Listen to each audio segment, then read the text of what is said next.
D Brown here, 6 o'clock in the morning, June 16th, 2026. How far I've come. This is a real one to me, man. I hesitate, but I'm like, if I'm going to do what I've been doing and sharing these stories, man, I'm going to keep it 100, man. And I hope somebody can hear me and understand. Well, I don't know. Everybody got their story. This is mine, okay? I'm in this rooms to go park a lot, but it's not too far away from the hotel I'm staying at here in Dallas, Texas right now.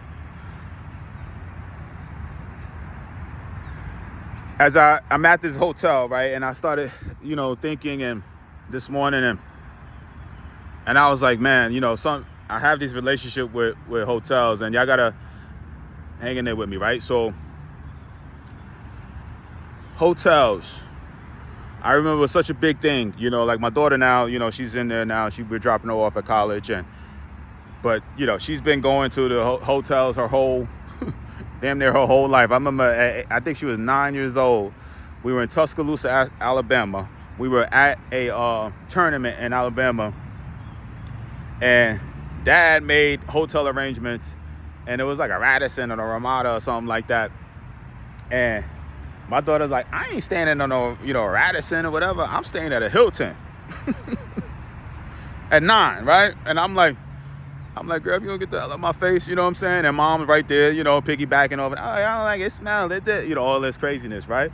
And in my mind, I'm like, you grinding right now. What you worry about? As long as it ain't crazy, dirty, and nasty. I don't want no, crackheads outside the hotel. I get it. But I'm like, I don't want no nastiness. But like, if it ain't a 5-star, it's okay. You ain't 5-star yet. You know what I'm saying? You on the grind. But the fact that she even knew at 9 years old about what's a good hotel and whatever, talking about she want to stay at the Hilton or the DoubleTree. And again, I know some people be like, oh, that ain't nothing, hotels. But for a 9-year-old girl to know that, I had to laugh. That's just, I laugh at it now, but Lord.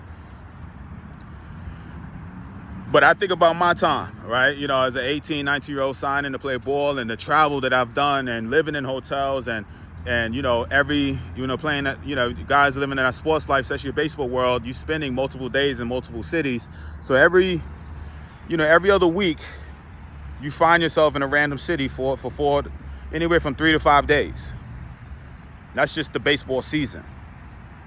There was many times, especially towards the end of my career, like I would just wake up sometimes and I had to like really lock in and like, okay, where am I at right now? What city am I in right now?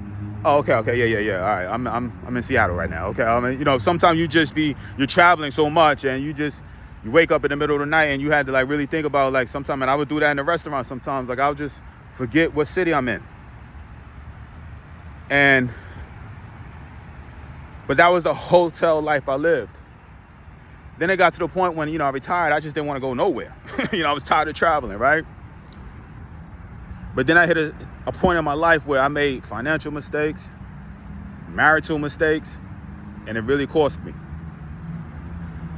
I got caught where I was like, man, I sold my home. I didn't get what I want from the house. Wow. I had this little pocket of money, but now my credit is down to shitter. And because I'm running a business, the consistent money, the tax returns and all of that wasn't up to par. So this is COVID time. I found myself literally homeless. I couldn't get an apartment. I couldn't, I didn't want to stay at my dad. He wasn't trying to hear that. Rightfully so. My mother was gone, passed away. Obviously, I divorce time and going through my shit with that. And I'm homeless to the point where I'm living in hotels. Now, it wasn't, at that time, it wasn't raggedy hotels between Airbnbs and hotels. Some of y'all could look back at some of my filming I've done. That's the situation I was in, man. I'm just keeping it 100 with you. A lot of people wouldn't say that shit, especially in my position. But I was in a situation where I'm like literally grinding with D Brown prospects, showcases, everything, but homeless, living in hotels. And as I sit here now in the hotel with my daughter, I think about this relationship I've had with these hotels. That period during COVID,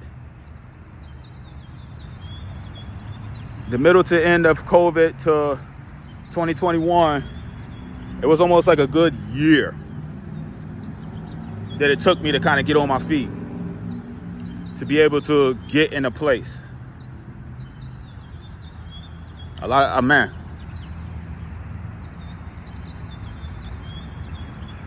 It's tough when you're spending thousands of dollars on like not a nice, not nice enough the type of money that you're spending, because that, them prices, especially on the weekend, they be going up, and you're staying, and it's like, you just feel like your money is going down the drain. There's pluses, minuses to the hotels too, but I ain't gonna say like living in one. But I hear people say, oh, I was homeless and all, you know what I'm saying? I'm sharing it with you with like, it wasn't that long ago.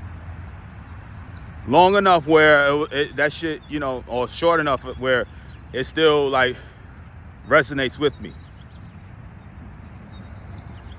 This shit ain't all been cream and gravy. Like it ain't been all, life ain't been all was cracked up to be for me. But I'm still blessed.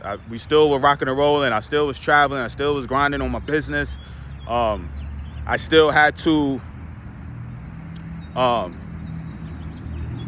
do what I can to help my daughter along with her mother, still traveling with the tennis thing and all of that.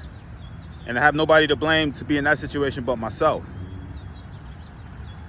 But I think about that, man. I think about, how far I've come. And I still got a long way to go.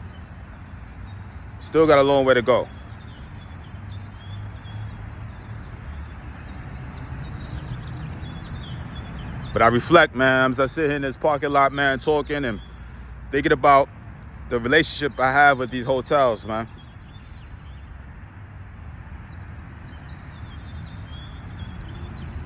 I know a lot of times, man, I think about where I was 5 years ago, 10, 15, but 5, man. I fought to not become one of those statistics, man. And I end up, that's a whole deeper, and I'll get into it, trust me. A whole deeper thing when it came to where I became a statistic being one of those fucking athletes, man. Who making the wrong financial decisions, divorced, all of that compounding, at that time. And everything I had tried to avoid happened.